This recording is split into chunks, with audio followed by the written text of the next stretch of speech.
জয়গুরু দাদা ও মায়েরা, আজকে আপনাদের কাছে শ্রী ঠাকুরের একটি ভিডিও নিয়ে আসলাম। ভিডিওটিতে শ্রী ঠাকুর মানুষেরা নিজেকে দুর্বল ভাববে না কেন, তার উত্তরে শ্রী ঠাকুর কি বলেছিলেন। কথা প্রসঙ্গে একজন চিন্তিত হয়ে প্রশ্ন করলেন, ঠাকুর, আমাদের করণীয় তো অনন্ত, কিন্তু শক্তি যে নিতান্ত সীমাবদ্ধ, তাই সব দায়িত্ব সুষ্ঠুভাবে উদ্যাপন করা যায় কেমন করে? শ্রী ঠাকুর অভয় হস্ত উত্তোলন করে উদাত্ত কণ্ঠে বললেন, তুমি ক্ষুদ্র হতে পারো, কিন্তু তুমি হলে অগ্নিস্ফুলিঙ্গ। একটা অগ্নিস্ফুলিঙ্গ সমস্ত জগৎ পুড়িয়ে দিতে পারে, তারই তুমি। তার কাজ যদি করতে চাও, তার শক্তির যোগান পাবে তুমি। তোমার কোনোদিন শক্তির অভাব হবে না, অবশ্য যদি যুগসূত্র ছিন্ন না করো।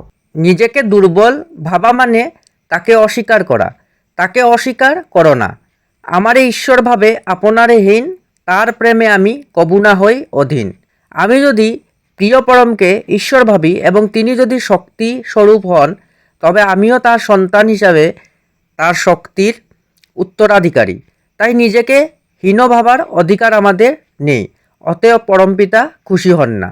শ্রীকৃষ্ণ যখন অর্জুনের সামনে বিশ্বরূপ প্রকট করলেন, তখন অর্জুন শ্রীকৃষ্ণের সেই অমিত শক্তিধর বিরাট রূপ দেখে বিহ্বল হয়ে পড়লেন। পরে তিনি প্রার্থনা জানালেন, প্রভু, তুমি চতুর্ভুজ রূপে অর্থাৎ সীমায়িত হয়ে আমার সামনে দেখা দাও। তিনি অনন্ত শক্তির আধার হয়েও সহজ মানুষটি হয়ে আমাদের সামনে ধরা দেন। তাই আমরা তাকে ধরতে পারি, ভরকে যাই না। তাতে অচ্যুত অনুরাগ থাকলে শক্তির ন্যূনতা হয় না কখনো। তাকে ভালোবাসা মানে তার সেবায় নিজের সর্বশক্তি নিয়োগ করা। তোমার প্রত্যেকটি প্রবৃত্তি যদি তার সেবায় নিয়োজিত করো, তখন সেগুলি তোমার অন্তরায় না হয়ে সহায় হয়ে উঠবে।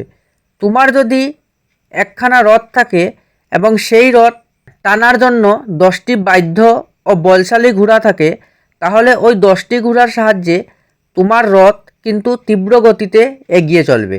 তুমি যদি বলগা হাতে রেখে ঘোড়াগুলিকে তোমার প্রয়োজন মতো পরিচালিত করতে পারো, তাহলে তোমার আর ভাবনা কি? তুমি শুধু মুচে তাও দিয়ে অক্লেশে ঘোড়ার মুখের দড়িটা কায়দা মতো টানবে, ছাড়বে, আর গাড়ি তোমার হু হু করে এগিয়ে যাবে।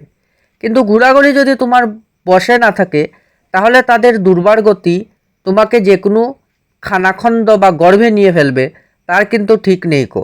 ইষ্টা অনুরাগ কার কতখানি আছে, তার কিন্তু একটা প্রধান পরখ হলো প্রবৃত্তিগুলি কতখানি তার হাতে আছে। ইষ্টের হাতে যে থাকে, প্রবৃত্তিগুলি তার হাতে থাকে। যে যতখানি প্রবৃত্তির হাতে থাকে, সে ততখানি ইষ্টের হাতের বাইরে থাকে। তাই অনিষ্ট অর্থাৎ ক্ষয় ও ক্ষতি তার জীবনে অনিবার্য হয়ে ওঠে। এইটি শ্রী ঠাকুর অনুকূলচন্দ্রের আলোচনা প্রসঙ্গে 8/19 তারিখ 5 মাস 1946 থেকে নেওয়া হয়েছে।